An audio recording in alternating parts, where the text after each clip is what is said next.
sihir pelindung Golden Shield, perisai emas yang mampu menangkis segala serangan. Setelah itu Tung Tung membuka peta tersebut. Terdapat 5 markas musuh dan satu di antaranya sudah berhasil dihancurkan oleh pasukan.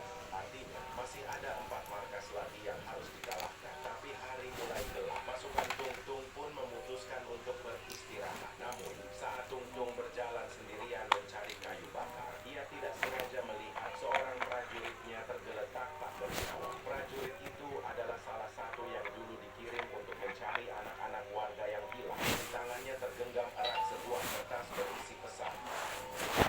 Tung Tung terdiam, tidak bisa berkata-kata.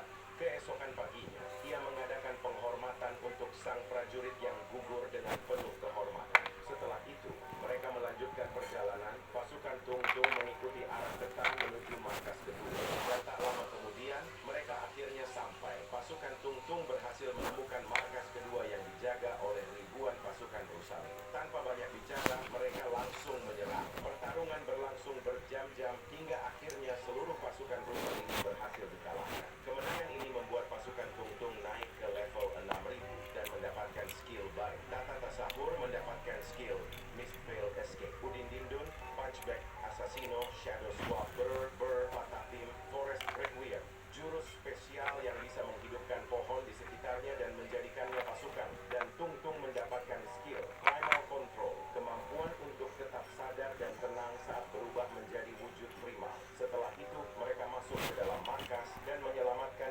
20 anak warga. Tung Tung memerintahkan satu prajuritnya untuk membawa anak-anak itu pulang. Namun, Tung Tung mulai penasaran, kenapa setiap markas selalu menyimpan 20 anak?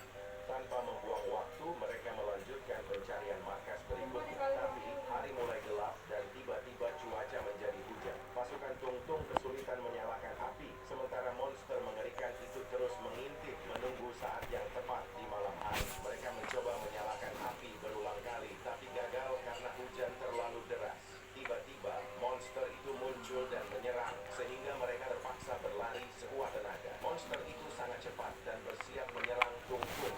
Tapi monster itu berhasil diinjak oleh Brr Patapim. Tapi saat semua mengira bahaya sudah berakhir, monster itu bangkit kembali dan merobek akar Brr Patapim hingga ia terjatuh. Monster itu semakin marah dan langsung mengincar Tung Tung. Tung Tung kebingungan, tak tahu kenapa ia menjadi target utama. Tanpa pikir panjang, ia lari secepat mungkin. Sementara itu, Udin Dindun dan Cappuccino Assassino berusaha menyalakan api. Setelah mencoba berkali-kali, akhirnya api unggun menyala. Tung Tung pun berlari ke arah api unggun itu, dan begitu ia sampai, monster itu langsung pergi. Keesokan harinya, pasukan Tung Tung melanjutkan perjalanan mencari 3 markas lagi. Mereka menelusuri hutan, mengalahkan para penjaga, dan menyelamatkan semua anak yang mereka temukan. Perjalanan itu memakan waktu berhari-hari, hingga semua markas berhasil dikalahkan. Namun, masih ada 10 anak lagi yang belum ditemukan. Tung Tung mulai curiga, mungkin 10 anak itu berada di tengah peta. Mereka pun sepakat